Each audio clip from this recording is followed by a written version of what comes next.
Assalamualaikum warahmatullahi wabarakatuh. Wa ta'awanu 'alal birri wat taqwa wa la ta'awanu 'alal ismi wal 'udwan. Abul Qayyim radhiyallahu anhu telah menyampaikan 10 nasihat yang sangat perlu kita ingat dan kita ingatkan sebagai amar ma'ruf terhadap sesama muslim. Nasihat pertama, hendaknya kita sebagai manusia menyadari betapa buruk, hina, dan rendahnya perbuatan maksiat. Dan hendaknya kita menyadari dan memahami bahwa Allah Subhanahu wa ta'ala mengharamkan perbuatan itu serta melarangnya. Hal itu Allah lakukan agar kita tidak menjadi buruk, tidak menjadi hina, dan tidak menjadi rendah di antara sesama manusia. Nasihat yang kedua, hendaknya kita sebagai manusia merasa malu kepada Allah.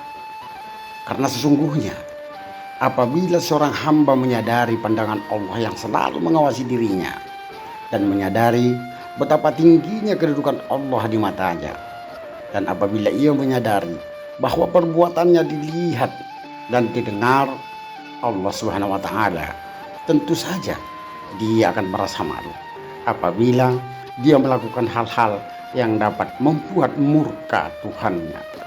Rasa malu itu akan membuat terbukanya mata hati dan akan membuat kita seakan-akan bisa melihat seolah-olah kita sedang berada di hadapan Tuhan.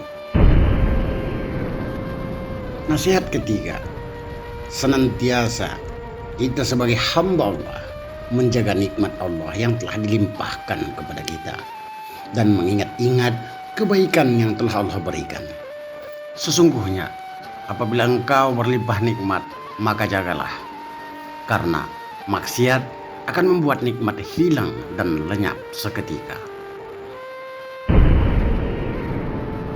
Nasihat yang keempat, hendaklah kita merasa takut kepada Allah dan khawatir tertimpa hukumannya.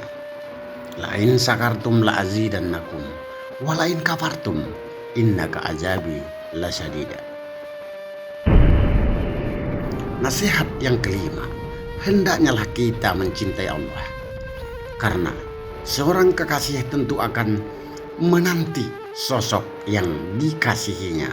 Sesungguhnya maksiat itu muncul diakibatkan oleh lemahnya rasa cinta. Nasihat yang keenam, hendaknya kita sebagai manusia menjaga kemuliaan dan kesucian diri serta memelihara kehormatan dan kebaikan. Sebab perkara-perkara inilah yang akan bisa membuat dirinya merasa mulia dan rela meninggalkan berbagai perbuatan maksiat. Nasihat yang ketujuh, hendaknya kita sebagai manusia memiliki kekuatan ilmu pengetahuan tentang betapa buruknya dampak perbuatan maksiat serta jeleknya akibat yang ditimbulkannya, dan juga bahaya yang timbul sesudahnya, yaitu berupa muramnya wajah, kegelapan hati, sempitnya hati, dan gundah gulana yang menyelimuti diri.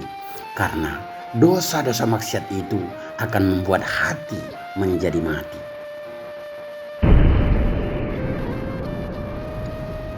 Nasihat yang kedelapan, hendaknya kita memupus buayan angan-angan yang tidak berguna, dan hendaknya setiap dari kita menyadari bahwa kita tidak akan tinggal selamanya di alam dunia, dan meskinya kita sadar kalau diri kita ini hanyalah sebagai tamu yang tinggal di dunia ini, kita akan segera berpindah darinya, sehingga tidak ada sesuatu pun yang akan mendorong kita untuk semakin menambah berat tanggungan dosa. Karena dosa-dosa itu jelas akan membahayakan diri kita, dan sama sekali tidak akan memberikan manfaat apa-apa. Nasihat yang kesembilan, hendaknya kita sebagai manusia menjauhi sikap berlebihan dalam hal makan, minum, dan berpakaian. Karena sesungguhnya besarnya dorongan untuk berbuat maksiat hanyalah muncul dari akibat berlebihan. Nasihat yang ke-10 adalah dapat merangkum 9 nasihat tersebut sebelumnya, sehingga menimbulkan kekokohan pohon keimanan yang tertanam kuat di dalam hati. Maka kesabaran hamba untuk menahan diri dari perbuatan maksiat itu sangat tergantung dengan kekuatan imannya. Setiap kali imannya kokoh, maka kesabarannya pun akan semakin kuat. Dan apabila imannya melemah, maka sabarnya pun akan melemah. Dan barang siapa yang menyangka bahwa dia akan sanggup meninggalkan berbagai macam penyimpangan dan perbuatan maksiat tanpa dibekali keimanan yang kokoh adalah keliru. Wallahu muwaffiq ila aqwamit thoriq. Assalamualaikum warahmatullahi wabarakatuh.